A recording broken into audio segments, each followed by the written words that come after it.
राधे राधे, जय श्री कृष्णा। दोस्तों, आप सबको जितिया व्रत की हार्दिक शुभकामनाएं। आज हम इस वीडियो में सुनेंगे जितिया जीवित पुत्रिका व्रत की 3 प्रचलित कथाएं।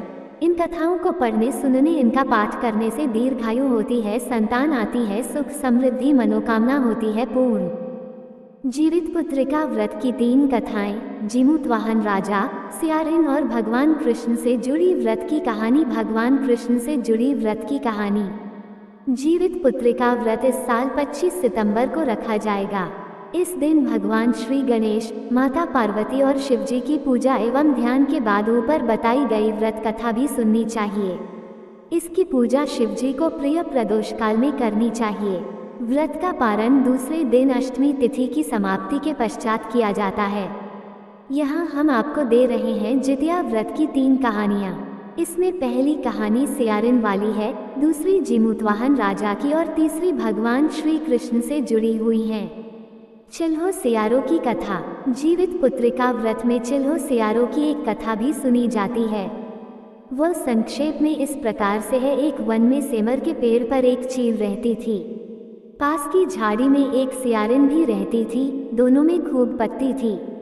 चिल्हो जो कुछ भी खाने को लेकर आती उसमें से सियारिन के लिए जरूर हिस्सा रखती।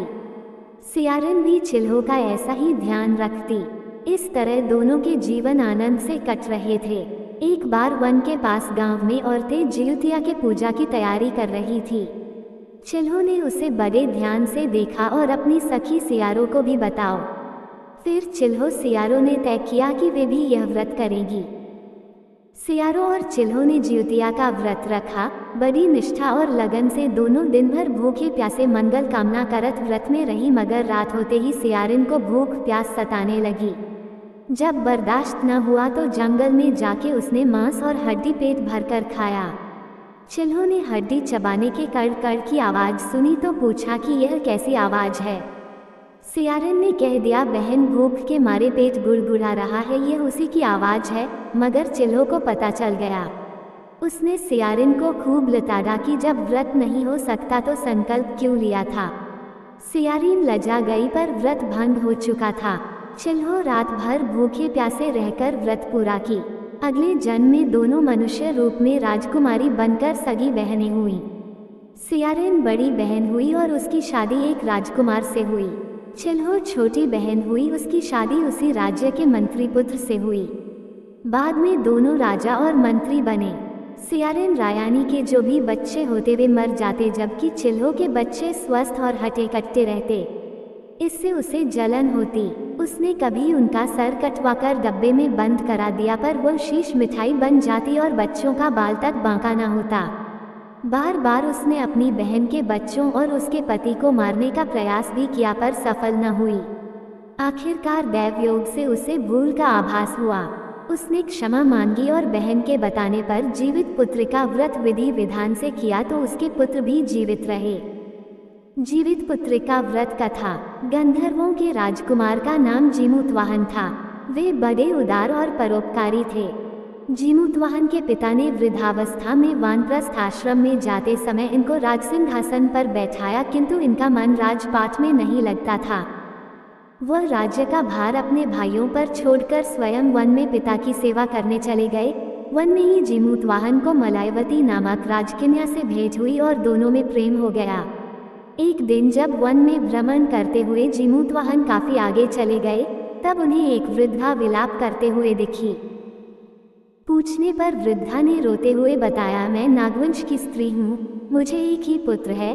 पक्षीराज गरुड़ के कोप से मुक्ति दिलाने के लिए नागों ने यह व्यवस्था की है, वे गरुड़ को प्रतिदिन भक्षण हेतु एक युवा नाग सौंपते हैं।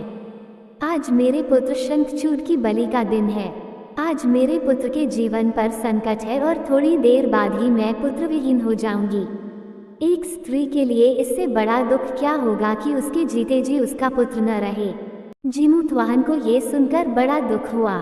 उन्होंने उस वृद्धा को आश्वस्त करते हुए कहा, डरो मत, मैं तुम्हारे पुत्र के प्राणों की रक्षा करूंगा। आज उसके स्थान पर स्वयं मैं अपने आप को उसके लाल कपड़े में ढककर वध्यशिला पर लेटूंगा, ताकि गरुड़ मुझे खा जाए पर तुम्हारा पुत्र बच जाए। इतना कहकर जीमूतवाहन ने शंखचूड़ के हाथ से लाल कपड़ा ले लिया और वे उसे लपेटकर गरुड़ को बलि देने के लिए चुनी गई वध्यशिला पर लेट गए। नियत समय पर गरुड़ बड़े वेग से आए और वे लाल कपड़े में ढके जीमूतवाहन को पंजे में दबोचक कर पहाड़ के शिखर पर जाकर बैठ गए। गरुड़ ने अपनी कठोर चोंच का प्रहार किया और जीमूतवाहन के शरीर से मांस का बड़ा हिस्सा नोच लिया। इसकी पीड़ा से जीमूतवाहन की आंखों से आंसू बह निकले और वह दर्द से कराहने लगे।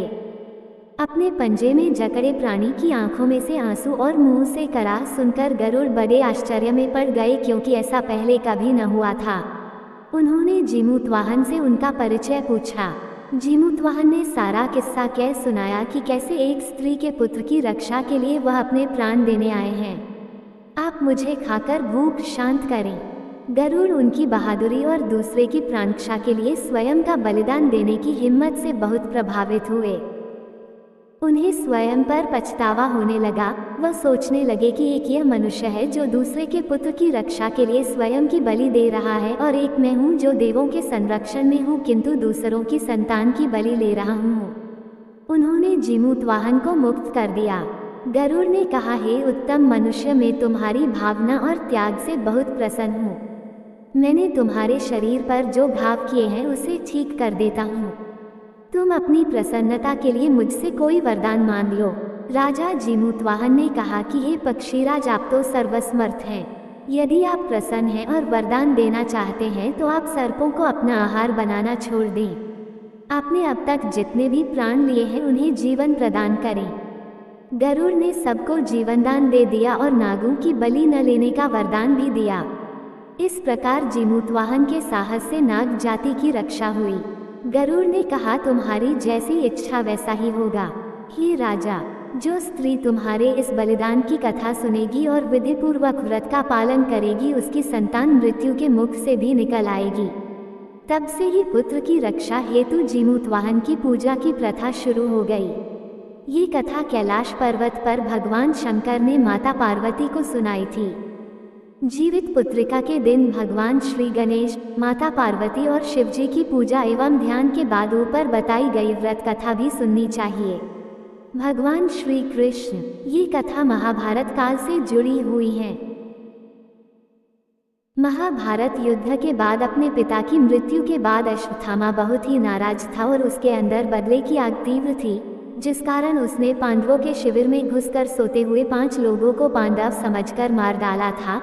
लेकिन वे सभी द्रौपदी की 5 संतानें थीं और उसके इस अपराध के कारण उसे अर्जुन ने बंदी बना लिया और उसकी दिव्य मणि छीन ली, जिसके फलस्वरूप अश्वत्थामा ने उत्तरा की अजन्मी संतान को गर्भ में मारने के लिए ब्रह्मास्त्र का उपयोग किया, जिसे निष्फल करना नामुमकिन था। उत्तरा की संतान का जन्म लेना आवश्यक थी, जिस कारण भगवान श्री कृष्ण ने अपने सभी पुण्यों का फल उत्तरा की अजन्मी संतान को देकर उसको गर्भ में ही पुनः जीवित किया। गर्भ में मरकर जीवित होने के कारण उसका नाम जीवित पुत्रिका पड़ा और आगे जाकर यही राजा परीक्षित बना। तभी से इस व्रत को किया जाता है।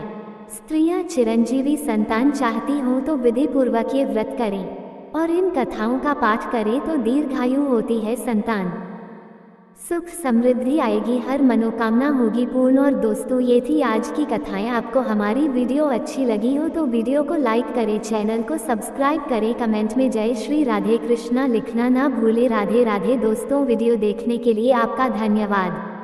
सभी को जितिया व्रत की हार्दिक शुभकामनाएं।